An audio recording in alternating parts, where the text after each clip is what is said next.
पहिलं वाक्य आहे हे बोललं का रे, the teacher said to the class. लक्षात घ्या, जेव्हा ऐकणारा असते का, लिस्नर जेव्हा असते का, त्यावेळेस बदल काय होत असते. द टीचर सेड टू ला told the class,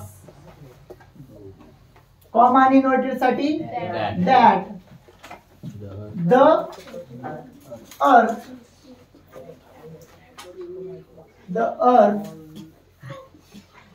revolves around the sun. अशा पद्धतीनं वाक्याचं बदल होईल. याच्यामध्ये he said that, कॉमा आणि इन्व्हर्टेड साठी that there are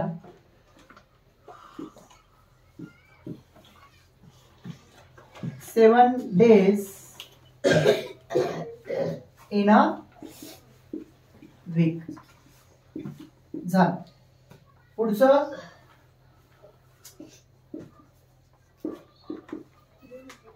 he says that the color of day sky, म्हणजे त्यानं काय सांगितलंय, दिवसाचं जे आकाशाचं रंग आहे ते निळा आहे असं सांगितलेलं आहे. Day is blue. त्यानंतर शेवटचं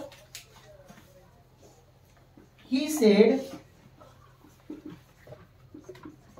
that the diamond is the hardest element. ह्याचा अर्थ असा आहे, त्याने काय सांगितलं होतं की जो तुमचा हिरा असतो तो सगळ्यात कठीण धातू आहे. तेच आपण इनडायरेक्ट मध्ये सांगितलं. त्यानंच सांगितलं, तो बोलतो की हिरा जो आहे तो कठीण धातू आहे. एलिमेंट म्हणलं तर धातू. अशा पद्धतीने यांचे बदल होतात. लिहून घ्या फास्ट मध्ये.